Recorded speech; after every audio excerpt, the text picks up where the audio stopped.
Hagrid's opening, Halloween Horror Nights tickets, Speculation Map 3.0, and more on episode 355 of the unofficial Universal Orlando podcast.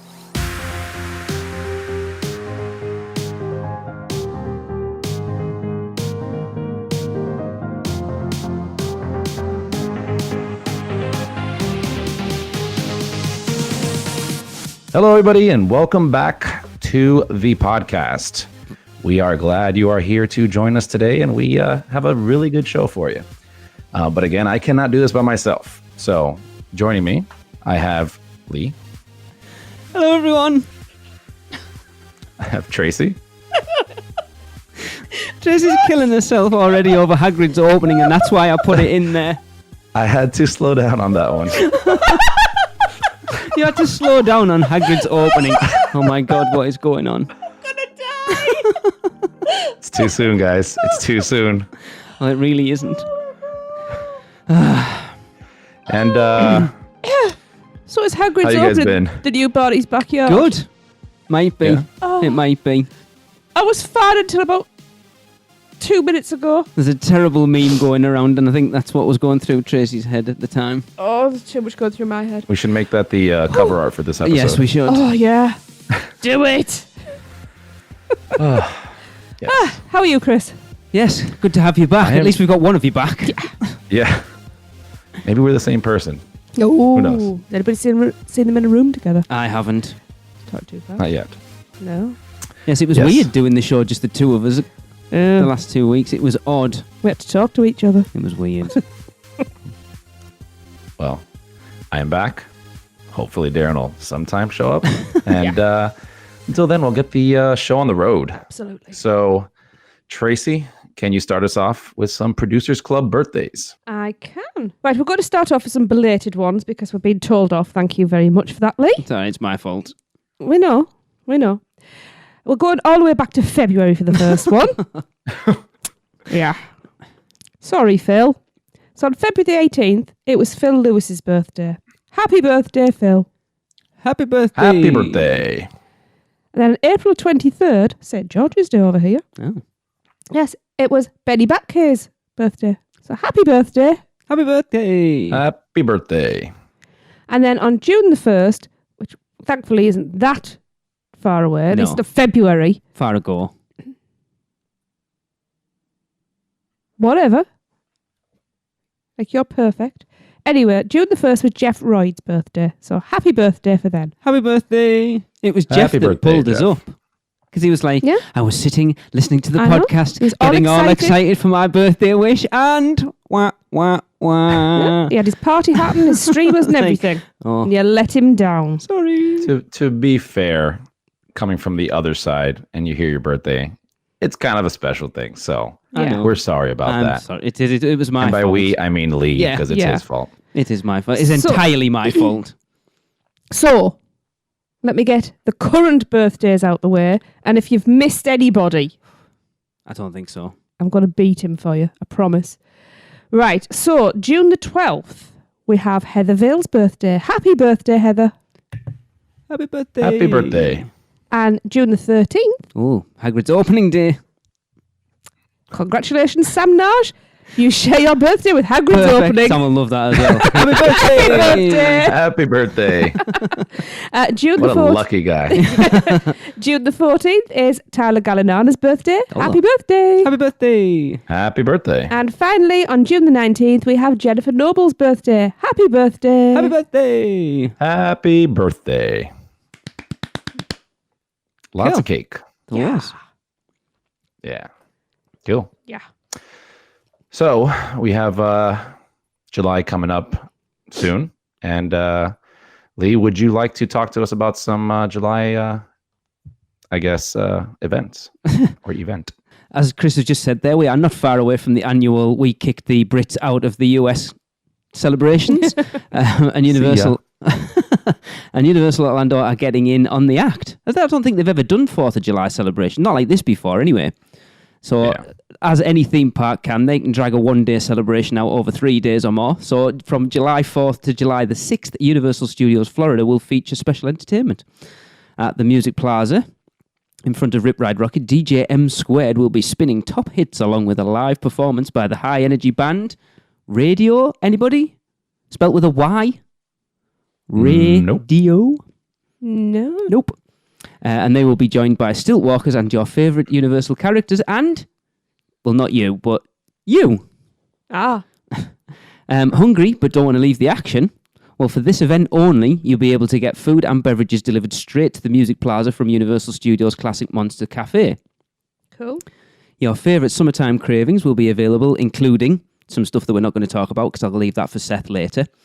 And more. So be sure to download the official Universal. I always want to say unofficial Universal at that point. The official Universal Orlando Resort app before you visit. But no matter how much fun you're having stuffing your face with mac and cheese or dancing your heart out with your favourite characters, the 4th of July really means one thing. Anybody? No. Family? Pyrotechnics. Oh, that was the first that came to mind, obviously. So staying at the Music Plaza, you'll be right in the middle of the action as a breathtaking firework display with confetti cannons in the sky over that said Music Plaza, starting at 9 p.m. Oh, yeah, fire and confetti. I'd just like to point out that pyrotechnics that you're in the middle of and the confetti's in the sky, they've got something wrong there. It's not Stranger Things. It's not the Upside Down. Just need to point that out. So Health and safety, folks. That will start at 9 o'clock and will be followed by Universal Orlando's Cinematic Celebration at 9:45 in Central Park. So the festivities kick off at 5 o'clock, as I said, at the Music Plaza stage, and will continue until the park closes at 10. And access to the celebrations included in your admission to Universal Studios Florida, or if you've got a park-to-park ticket. So a breakdown of the set time. So the live music featuring Radio, if you've heard of them, will be at 5, 6:15, and 8:15. DJ M Squared will be on at 6:15, 7:15, and 9 o'clock. The character dance party will take place from 6:15 till 10 o'clock. Those characters are going to be knackered. The firework displays at 9, and then Cinematic Spectacular will be over at Central Park at 9:45. Okay. That's pretty cool. Yeah. Chris, have you ever been in the parks for 4th of July? Yeah, 4th of July. Trying to think back. Honestly, I don't know. Maybe, but not any time in the past few years. So I couldn't honestly tell you like what they would do back then, if anything. Probably not. No, but this is cool. I mean, it's another free thing. Absolutely. Right? Yeah. Part of your ticket. And who doesn't like live music? So Yeah, and exactly. they don't. It's one of those things. They don't have to do it because people are going to be there. I would expect 4th of July at the parks to be heaving anyway. So it's not like it's not like they have to do anything. Yeah. Yeah. Oh. Cool. I'll take it. So, all right. Moving right along. We have a clip with Seth with Little Things. Hi, this is Seth Kabursky from the Unofficial Guides. I've been away for a few weeks on the mysterious planet of Batu, but I'm excited to be back and bringing you more little things that are new around the Universal Orlando Resort. Okay, let's kick off this edition in Universal Studios Florida, where the Classic Monsters Cafe has gotten a major makeover and is now serving a brand new barbecue menu. You get to pick 2 or 3 meats from ribs, brisket, chicken, or sausage, and then a couple of sides, such as Brussels sprouts or mac and cheese. What's the deal with Brussels sprouts? I ate there today and really enjoyed it. The brisket was a little bit on the dry side, but the sauce was good, flavors were excellent, and the sides were all first rate. I also tried the new lavender elixir drink that they serve, which is Sprite with blueberry boba. It was very refreshing, and I liked it a lot better than the fishy green ale boba drink that is served in Diagon Alley. Also in Universal Studios Florida, to celebrate the release of Secret Life of Pets 2 this week, Universal has a photo op themed after the new film in the Kids Zone area. And just outside the park, Voodoo Donuts is celebrating the movie with a new donut themed around the movie's lead character, Max. Let's hop over to Islands of Adventure, where the big news is the grand opening of Hagrid's Magical Creatures Motorbike Adventure, which will take place on June 13th. On June 13th, the parking garage will open at 6:30 a.m., and guests will be lining up to be the first official riders on the new attraction. I would have loved to give you a little preview of the ride itself, Unfortunately, while the construction walls are down, there have been no soft openings as of this recording. There will be a very small sneak preview for select guests on June 11th. However, the signups for that event filled up within seconds after they became available. If you are one of the lucky ones who got to go, please let us know how it was. Elsewhere in the Wizarding world, there is now a new locker policy over at the Forbidden Journey attraction. Loose articles still need to be put in a locker, just as they always have been. However, now only guests who are actively putting something in a locker will enter the attraction through the normal front gates. All standby guests who have already put their locker items away, as well as express and single riders, will actually enter the attraction through the forest to the left-hand side of the main gates. Standby guests will be directed straight to the greenhouse and will not get to go through the dungeons at all. Guests with express or single rider will now be routed towards the greenhouse and then into the dungeon, going the opposite way that they used to.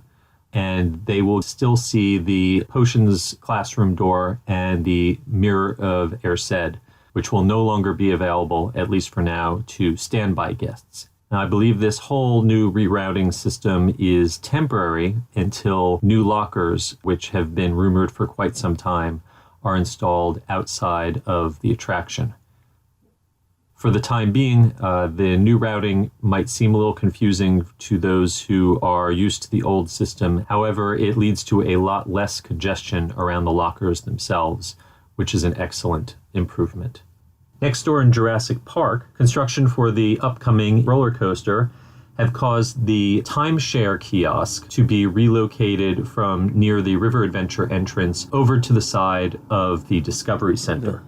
I've also noticed a number of new Jurassic World branded items being sold in the River Adventure gift shop. These are likely duplicates of items that are going to be sold at Universal Studios Hollywood when their reimagined Jurassic World ride opens soon.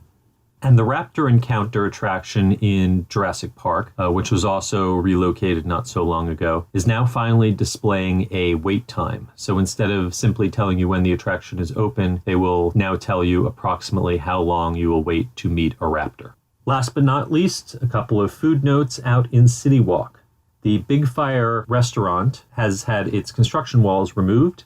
There is training going on inside, and it looks like it could open any day now. But if you just can't wait, stop by the Coke kiosk in the middle of City Walk and check out the Voodoo Donut Burger that they are now serving. Yes, you heard right. A hamburger using Voodoo Donuts for buns. Hell yes. Okay, I'll be back in another couple weeks with more little things that are new around the Universal Orlando Resort. Until then, I am Seth Kabursky from the Unofficial Guides. You can follow me on Twitter at the UG Series. So apparently that Voodoo Donut Burger's been there a while. Okay. But where are they serving it out of? Voodoo Donut? No, it's, the big Coke kiosk in the middle of City Walk. All right. As you come in and it goes off. Yeah, it's kind of like, like but where the split T-junction, off if you is. like. Yeah, it's just there. There's a vegan chicken sandwich. Really? There's the Voodoo Donut Burger. I posted a picture of it on our Instagram and Facebook yesterday. But apparently it's been there a while. Alicia said she saw it like sometime last month. And was it someone else mentioned they'd seen it there a while? But oh my God, it looks amazing.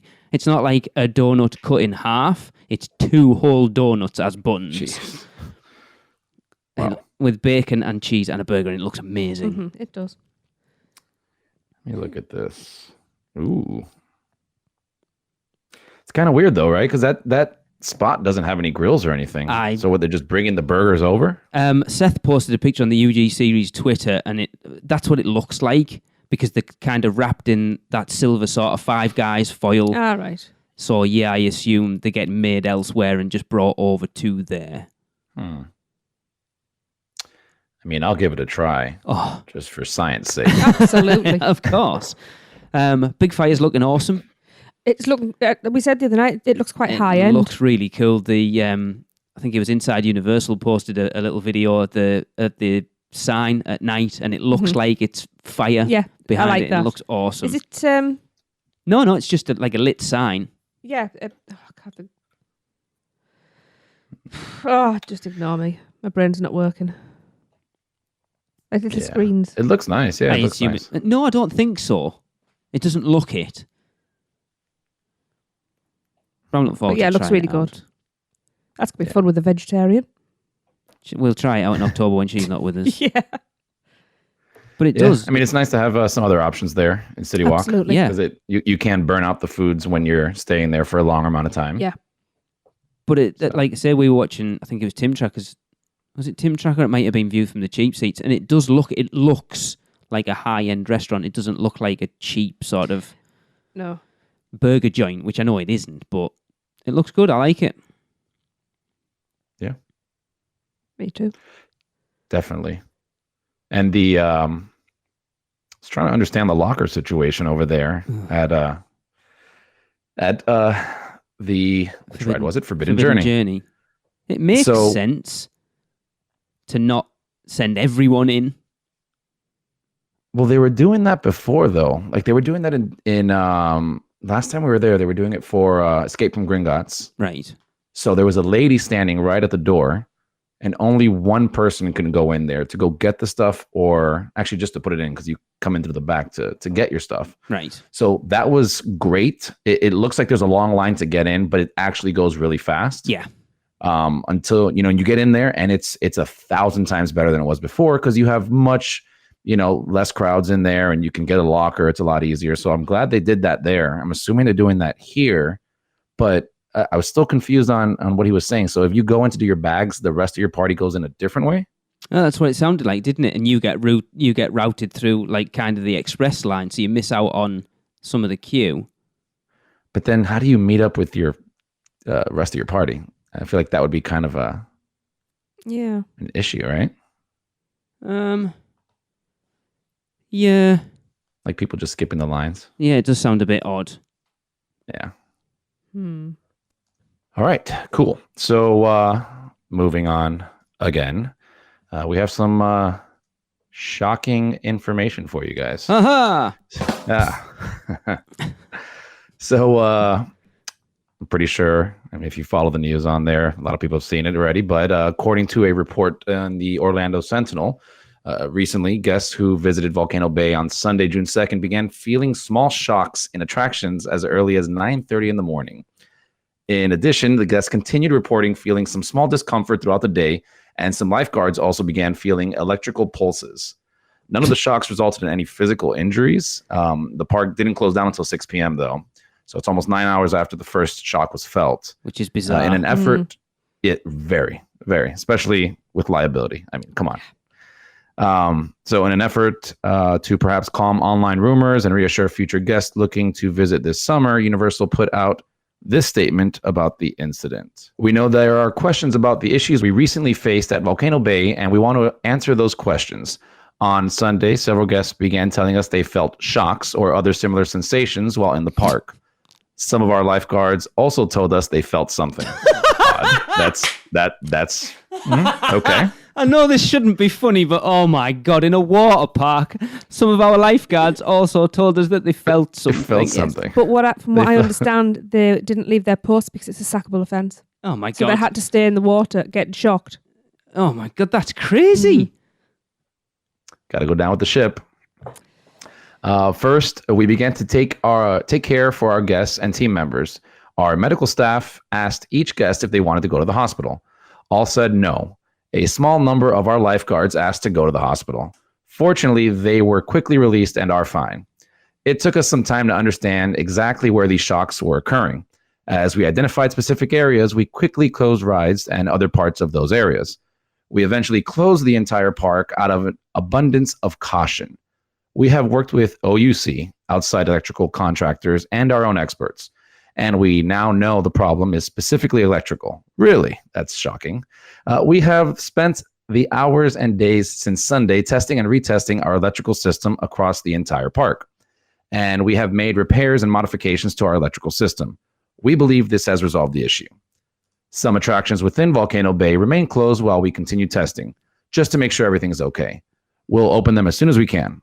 The Occupational Safety and Health Administration has been on site today. We want the same thing they do, which is to make sure everyone is safe. And so we are working closely with them. We know it is disturbing to feel any level of shock in a water park. Yeah. We definitely understand and want you to know that the safety and trust of our guests and team members is vital to us. Everything we do is motivated by their safety, and that was the case on Sunday. We believe this problem is resolved and that our park is safe. Thank you, Universal. That doesn't read really well. No, it reads terribly. Let's just say that much. Yeah. But what do you guys think? I mean, would you have just shut it down on the first shock? Yeah. I think they have to, don't they? They've got to take anything like that serious if you're getting electrical shocks in a water park. What if you have In a guest with water. a pacemaker? Yeah. You know. I mean, I'm glad nothing happened. Yeah, me too. That's the That's good the part main of the thing. story. Yeah. Yeah. But I think, what was it, 9 hours? Yeah, that's the crazy part Yeah. though. Waiting that long to close it down. I mean, you would, again, like I said earlier, with liabilities. I mean, electricity and water. Yeah. Just no. You just got to stop it at that point, right? Yeah. Exactly. And if your staff are telling you as well, you know. Yeah, it's so weird. Yeah. I'm struggling to verbalise what's actually in my head. You know, Yeah. I'll put it down to Universal have never had a water park before. Yeah. It's not something they're used to dealing with, and it's all a learning curve, and hopefully they'll learn from this. But yeah. Yeah. Do we know if all these sections are back opened again since that incident, or As far as I'm aware, yeah. well, Universal? Less shocking, please. Yeah. So we are going to take a quick break to hear from Mouse and Muggle. If you guys are ready to go to Halloween Horror Nights or just a wonderful trip at Universal or anywhere, your team at Mouse and Muggle Travel Company would love to help you. So just send us an email to info@mouseandmuggle.com and we'd be glad to help you go anywhere. Welcome back. So here's what you've all been looking forward to. Tracy, could you tell us about Hagrid's opening? Well, I'll try and... Keep a straight face. Okay, yes. So, as Seth told us earlier, we are just days away from the grand opening of Hagrid's Magical Creatures Motorbike Adventure. Right. Got through that bit. That's fine. Okay. So Sunday saw team member previews and the reviews are being glowing. Absolutely. They really Yeah. have. Chris, have you seen any of the reviews going around on Twitter? So I think I saw like one there. I'm honestly trying to avoid, like I haven't seen a lot of the pictures and things like that because I kind of want to experience it all. Yeah. Yeah. That's the kind of like way I do it. So I just want to go and see it for like from a first time perspective. Yep. But I have seen some of the pictures. I think I read one thing somewhere. I haven't heard anything bad yet. So No, they've all been stellar. Yeah. They really have. that's awesome. Yeah. That's great. So we have a review from a friend of the show that we haven't heard from in a long time. Long time. There will be listeners who don't even know who this is. I know. So let's hear from him. Hello, this is the Popcorn Doctor, and I am here with my thoughts on Hagrid's Magical Creature Motorbike Adventure.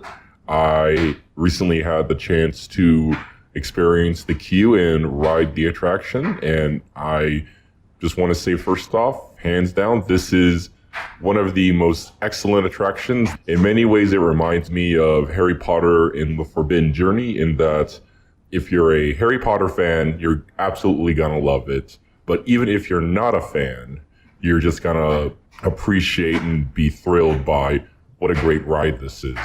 I would say as far as the thrill factor goes, while this doesn't necessarily go to the heights of, say, Incredible Hulk Coaster or Hollywood Rip Ride Rocket, this is definitely a much more intense experience than Revenge of the Mummy, at least in my opinion. I will keep this review as spoiler-free as possible, just so that everyone can enjoy it on their own terms, and definitely, again, I think you all will enjoy it.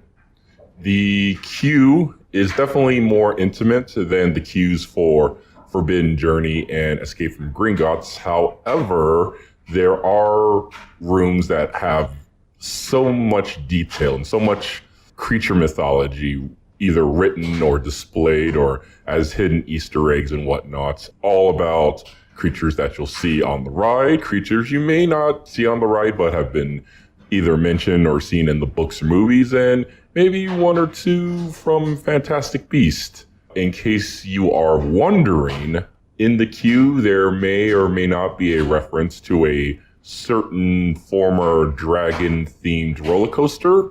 Maybe, maybe not. That may be something you would have to see for yourself if it's there.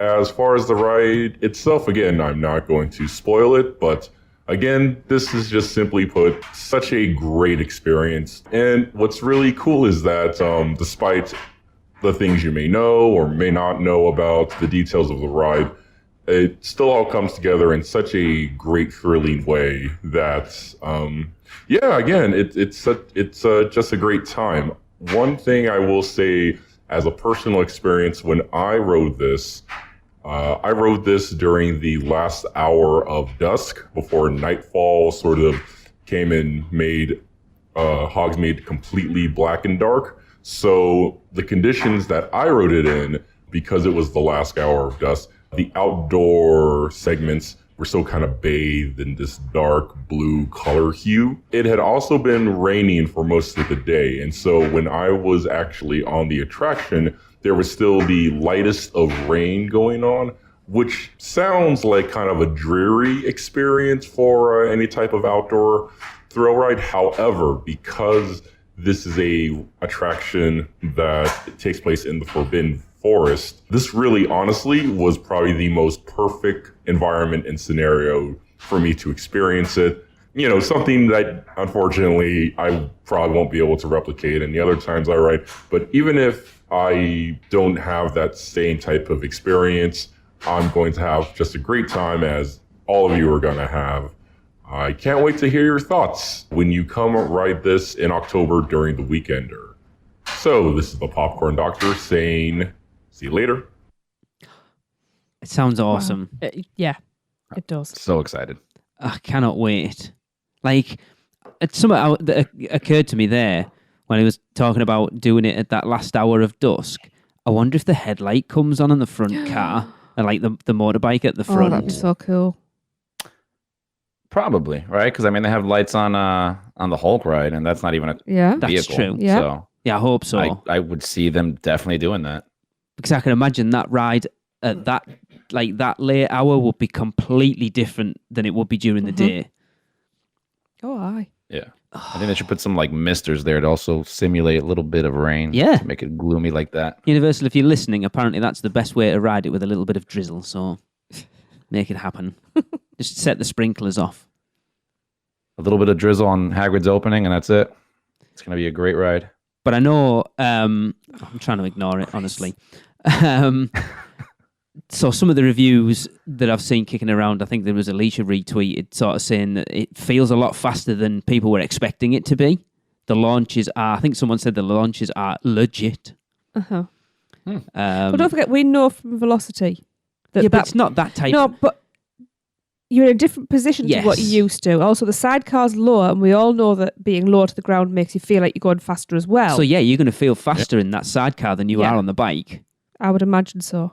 I remember, if you guys remember when we first talked about this, or when they announced their first like press release on it, we had discussed and kind of went back and forth on kind of how intense this ride would be, because I think it said something like, you know, a family friendly ride or something like that. So we were kind of worried about it being more of like just a docile ride that, you know, that everybody can go on. But from what, you know, I've been hearing and everything, it really makes it seem like it's a little more thrilling than I thought it was going to be. Plus, with the amount of theming they have in there, I mean, it's an awesome combination, I think. I'm very excited about this. It is. I think putting you in the Forbidden Forest, sort of zooming through those trees, is going to make it feel a lot faster than it is as well. You're obviously, you know, it is pretty quick. I think it's like 50 miles an hour or something. But getting in and amongst trees and stuff with them whizzing by is definitely going to give it. It's going to have a feeling of more speed than it is. Oh, I yeah. can't wait. I really can't. Especially if you ride it at dusk as well, you're going to feel like you're going faster. It's slightly dark where you can't Yeah. see as much coming towards you as you normally would. Oh. And what do you guys think about the decision to make that part of the virtual queue? Now, the interesting thing is, I don't know whether it is, because I actually tweeted Universal the other day and asked, is the virtual queue a permanent thing? And will the ride open with Express? And they replied saying, they said, hi, it will not have Express Pass queues when it opens, and we do not have that information available at this time. That was, will it have Express, and will the virtual queue be permanent? So, we'll see. So they don't know. Yeah. I kind of hope they make it permanent. Having not used it yet, I don't know how it works. My jury is out. So, yeah, we'll see. I mean, I've done it for Jimmy Fallon when that first opened. Yeah. I don't know how it is after, because obviously the craziness to go on a new ride dies down. I don't think I ever had to do it for Fast and the Furious, unfortunately, because didn't have a long wait every time I went there. No. I think Fallon's a different experience, though, isn't it? Because it's set up for people to still be in the attraction while they're waiting for their time. that queue is completely different, and you're right, because you're going from one area to another, but they're trying to give you like, oh, look, watch this. Here's some activities. Do this. It'll be interesting to see if they make this part of the virtual queue permanently. I mean, if they've been kind of testing virtual queue on the last 2 new rides have been virtual queue. So does it make sense to keep on doing that and then convert everything to that eventually? That we'll see that in the future. Who knows? It's a weird thing, because if they make everything virtual queue, does that negate the point of having Express Pass? Not entirely, but you know what I mean? If you can go on and book, unless they do, you can only book 3 at a time, or I don't know how it works. No, because, you can do that, right? But with the Express Pass, let me see. I'm almost sure with Express Pass, you're still skipping more than you would with the virtual line. Maybe not on Fallon, because that is part of the experience, that kind of waiting in the rooms, but maybe on Fast and Furious. I couldn't comment on that. Maybe somebody else has done it and you can let us know. But I feel like with Express, you'll still go down like a different line altogether and skip whatever line, right? So even if they were to start introducing that virtual line, maybe on their most popular attractions, so that it doesn't get, insane. Nobody wants to wait 3 hours in a line. I'd rather, be told, hey, you can come back a few hours from now and then only wait 30 minutes. Something like that is a lot more, attractive to me. And then again, me not waiting 3 hours in a line means I'm going to be somewhere else buying food, spending money, doing something. There is that, but if you take Hagrid's Magical Creatures Motorbike Adventure as your sort of guideline, if you make that a virtual line thing that people can book in advance, are you going to end up with a flight of passage type situation where even trying to get it as a virtual pass, you can't get on it? Like, they're just gone. Well, the difference between that is, and the way the virtual pass works for Universal, right? With Disney, and I haven't done it in a long time, so correct me if I'm wrong, but Disney, you can book that out, 90 days, 120 days out? 60 if you're staying on site, 30 if you're not, I think. Okay.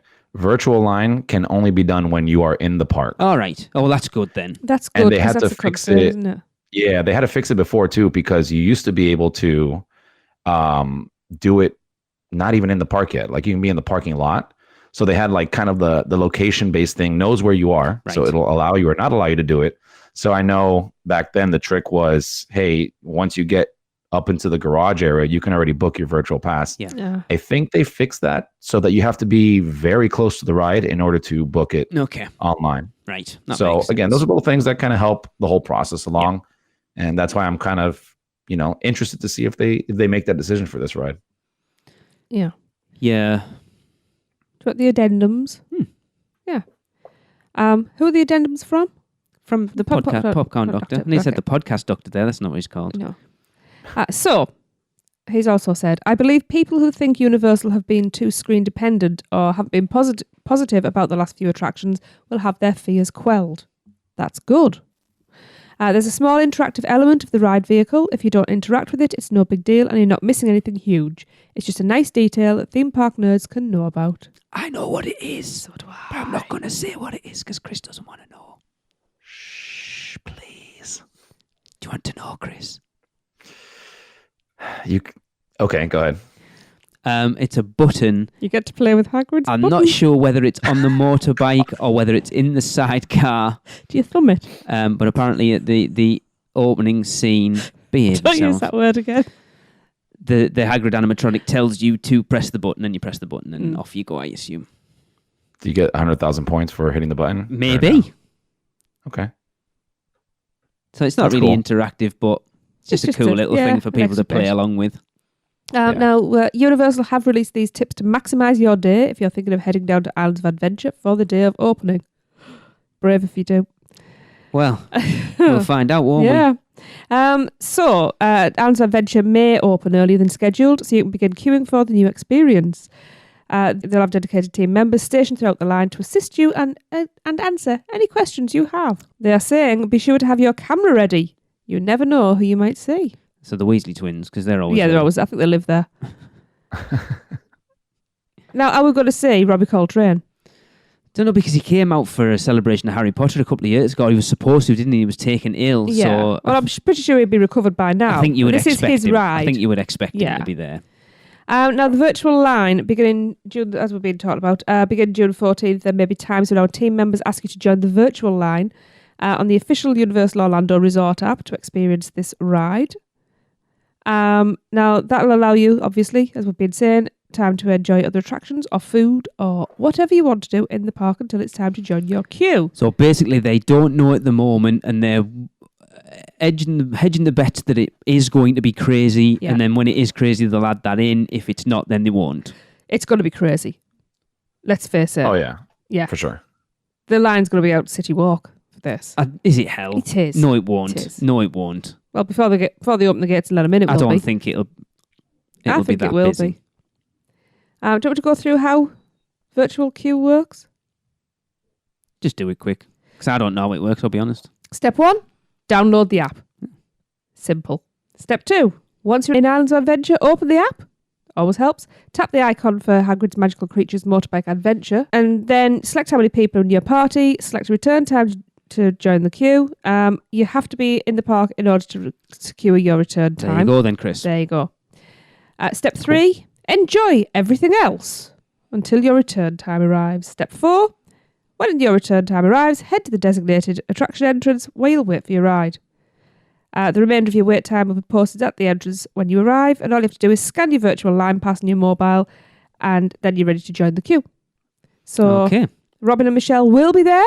So if you see them, say hi, and we're going to hear their reaction in 2 weeks' time. Yeah, you're crazy. I know. Crazy. I know there's a few producers joining them as well, I Yeah. think. So Now, Michelle told me they may have custom T-shirts that say, I'm only here to ride Hagrid.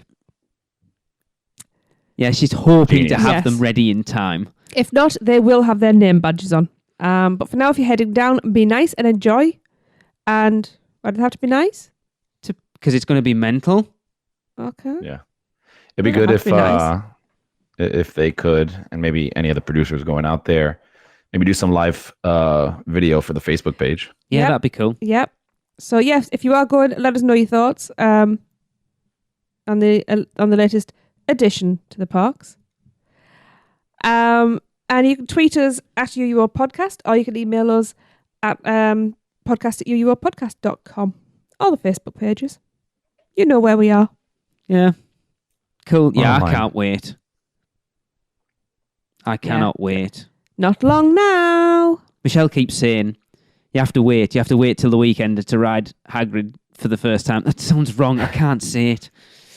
To ride that ride for the first time, and I'm like, we arrive Wednesday, the weekend doesn't start till Friday night. Hell no, am I waiting that long to ride this?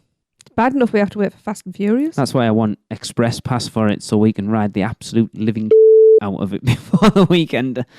Yes. Well, you got to see if they follow suit like the previous Harry Potter rides. How long did they wait to add Express to them? It was Like a year? long It was, time. It yeah. was a long time for Forbidden Yeah. Journey, like years. It opened in 2010. It didn't have it in 2013. I'm pretty sure it didn't have it in 2015 either. Yeah. So it was a long time. Yeah. Yeah. Well, we'll see. Maybe they'll switch things up this year. Who knows? Right? Yeah. Cool. I think they'll test out the virtual line first. That seems to be what they're pushing everyone towards, and then see how that goes. Yeah. But, cool. I'm excited. I am genuinely. I can't wait. You know me. I'm a Harry Potter fan, and it just. Oh yes. A coaster that, fingers crossed, won't make me ill because it doesn't go upside down. So. I can't wait. It should be fine. Well, soon enough, you will be there. Yes. And speaking of soon enough, Halloween Horror Nights is also coming up soon enough. And we have some information on the tickets. So Universal has told us that the 80s is back for Halloween Horror Nights 29 and have now released all their tickets for this year's event. Single night tickets starting out at $66.99 without express. Getting into multi-night tickets. Prepare yourself, everyone. Guard your wallets. Yeah. The Rush of Fear, which covers all nights from September 6th to September 29th, is $109.99. Which is a hell of a ticket, by the way. That's the one I would get all the time. It's unreal. A great ticket. Mm-hmm. Yeah. Like the first, especially now that it started earlier, like literally starts virtually the beginning of September. Yep. You got virtually a whole month of Halloween Horror Nights for $110. And plus, it's also like, I mean, there's no real off season, but it's kind of the offer season for Halloween Horror Nights. That's kind of why I like to go in September. And then for $334.99, you can get those with Express. Next up are the Frequent Fear Passes, which cover 25 nights of the event, which is most of September and most of October, but it excludes Friday and Saturdays in October.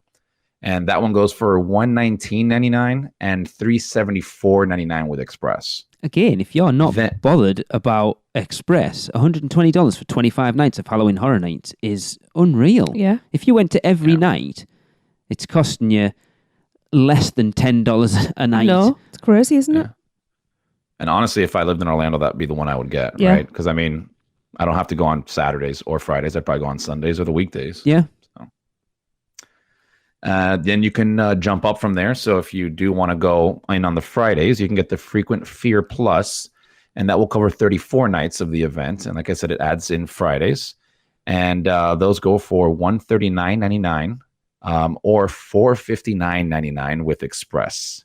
So starting to get a little heavy, a little hot and heavy here. We'll wait for it. Yeah. Finally, if you want to go every night of Halloween Horror Nights 29, then you will need the Ultimate Frequent Fear Pass.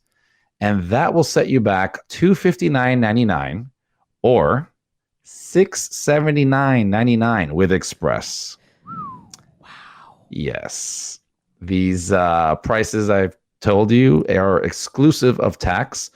And don't forget, there will also be Florida resident deals, pass holder discounts, UK only tickets, and probably Coke discounts as usual. Single night express starts at $89.99 and goes up to $159.99 depending on the night. Obviously, busier, closer to Halloween, there's your more expensive ones. Well, it's like for anybody coming out to the weekend, because obviously as soon as these tickets were made available, I was sat in front of my laptop going through, I've already told Tracy and Chris this, going through every permutation that I could find to cover the 4 nights that we want to do Halloween Horror Nights in October, to try and find the most, well, not necessarily the cheapest, but the best way to do it. We're doing cost effective. We're doing an RIP tour one night. Obviously, the weekender event is the Saturday night. Mm-hmm. And as Chris has just said there's only one ticket that covers that Saturday night, and that's the ultimate ticket. And there's no way I'm dropping $260 for that. Yeah. So we ended up getting the Frequent Fear Plus, which obviously doesn't cover the Saturday night. So then I had to buy a separate single night ticket with Express. The Express pass for that night cost more than the ticket to get in. Wow. That's crazy. And I understand. So, this is weird though. I should know these prices, and here's me going, wow, surprise.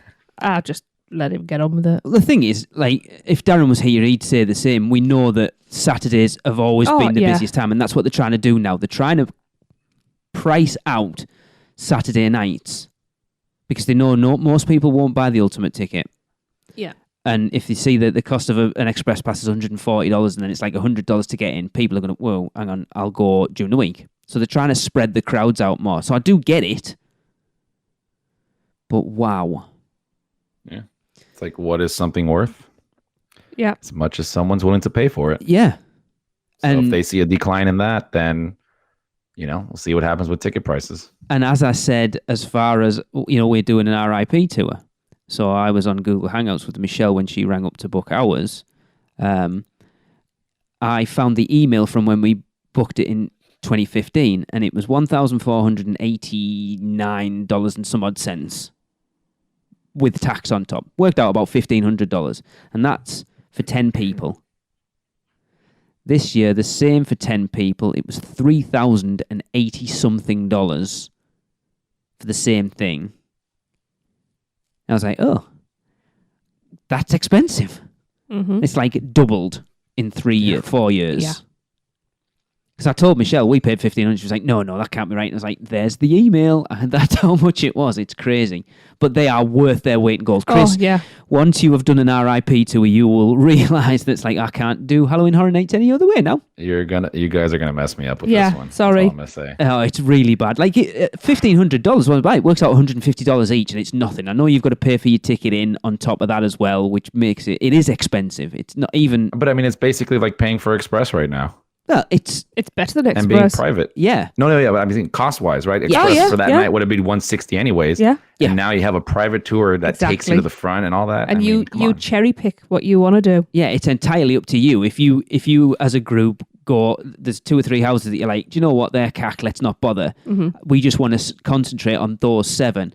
And the tour guide will say to you, do you want to know any backstory of the houses? And it's up to you. It's cool to get that information. But if you're like, I'm here to get through those houses as many times as I can, you go, no, just take us. And it's front of the line, front of the line, front of the line, front of the line. Like no express, no waiting behind a few people. You literally get walked to the front of that line. You get daggers. Oh my God. It's amazing. That's awesome. I can't wait. That was honestly one of the best nights I've ever had in my life. Phenomenal. It was phenomenal, and that's the problem though. It does spoil you for an event because like once you've done that, it's like I can't go back to standing in 3-hour lines.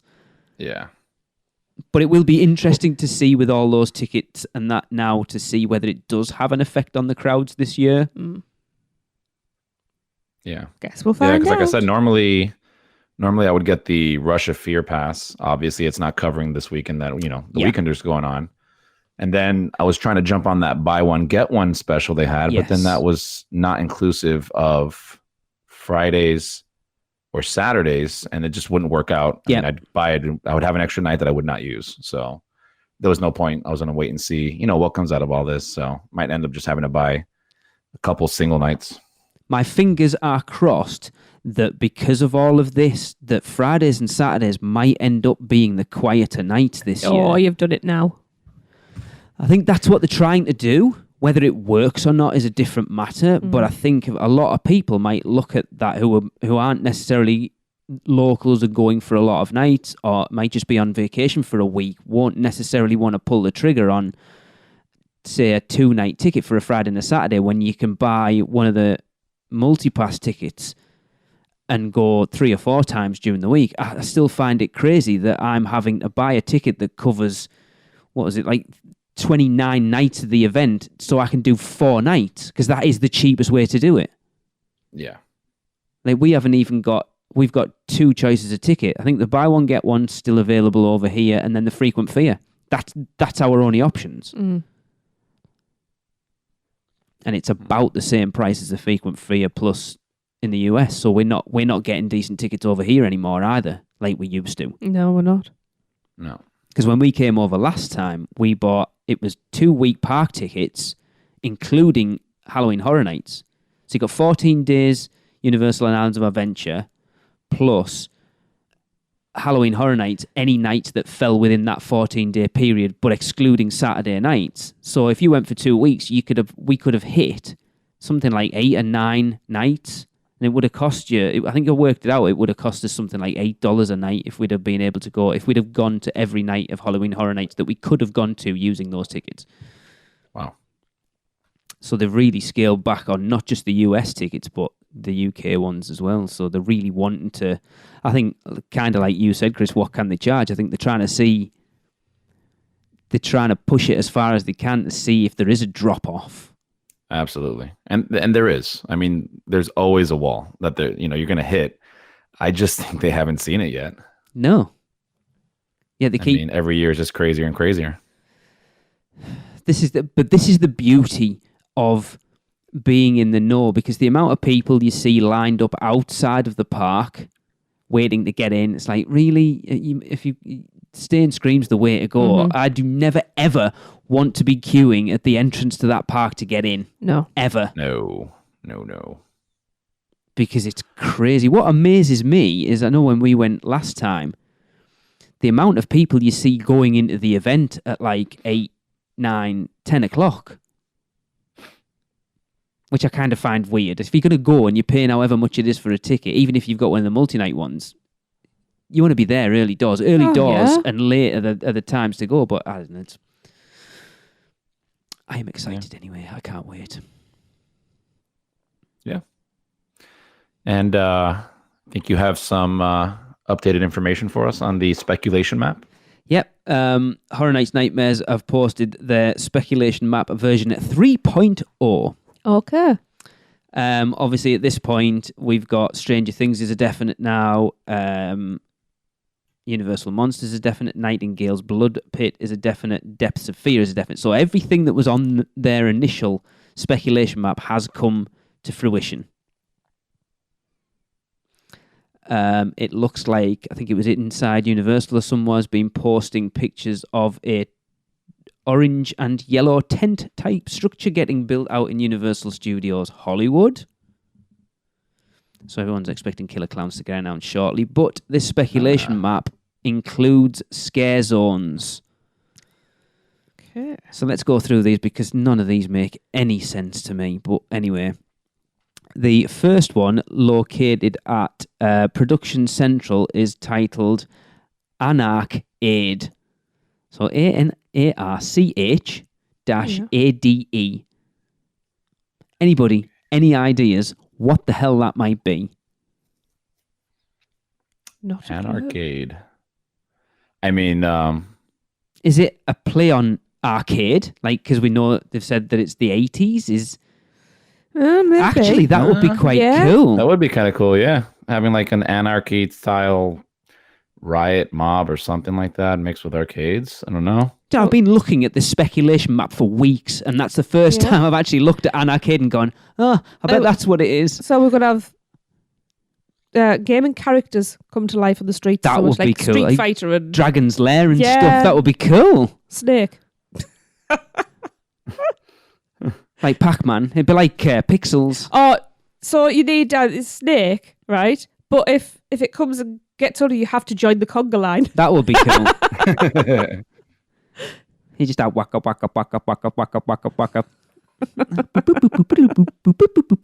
Tetris blocks wandering around. I can't. Wasn't that there was that movie with Pixels. Was it? Yeah. Is that what you're talking about? The one with Adam Sandler in? Is it Adam Sandler? I mean, such a long time ago. Yeah, right.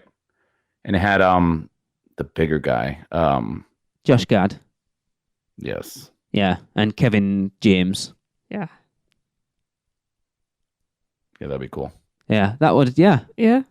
Because it's funny, like I say, I've looked at that and thought, the hell, Anarch. Oh, yeah. And then, yeah. Right. So, the next one up, which would be in New York, is titled Zombieland. Oh, well. Well, apparently there's a What could new that film be? coming out. Apparently so. I didn't know that. So, okay. Roaming hard.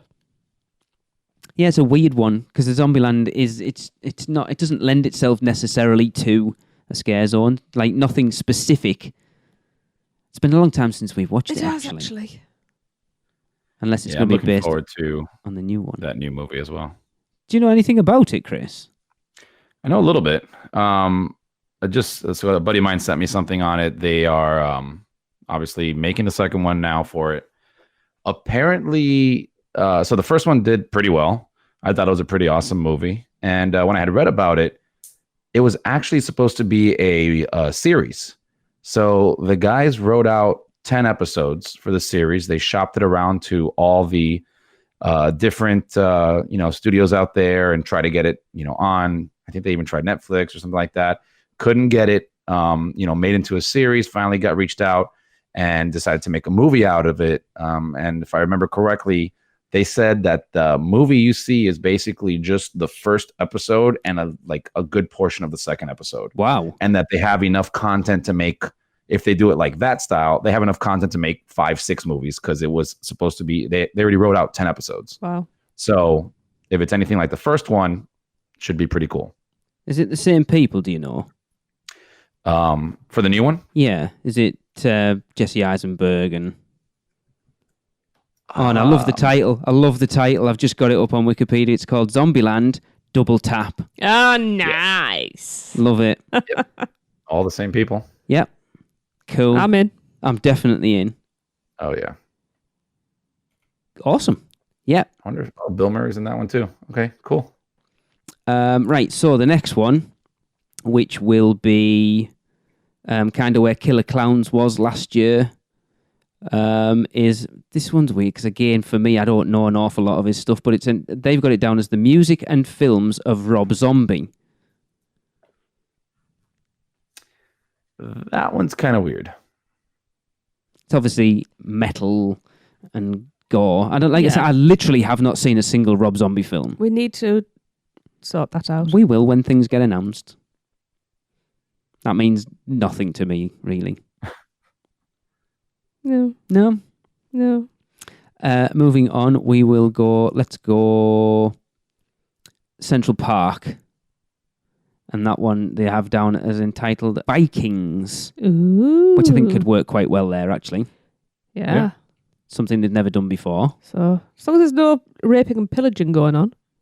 I don't know. It is a horror event. Sign a waiver. That's rather horrific.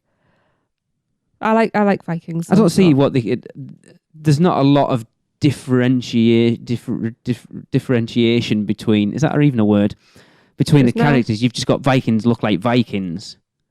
Because normally that area, they have a lot of stilt walkers and stuff, don't they? I don't see how you could do that as far as Vikings.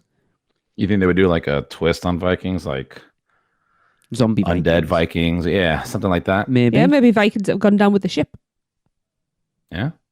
Hopefully not Vikings that are on the way to Valhalla, because they'll be on fire. I suppose it could a little bit sort of Dead Man's Wharf from a few years ago and sort of mixed in with it. Yeah. Interesting. And then the final one in Hollywood is titled Plastic Surgery. Oh. Yeah. Interesting. That's going to be quite grotesque if done well. I would imagine so. Yeah. It reminds me a little bit of the, I think, Child's Play from last year. Yeah. The year before. Where they had the guy kind of like just doing surgery on somebody right there. Oh, that was cool. That live operation game was awesome.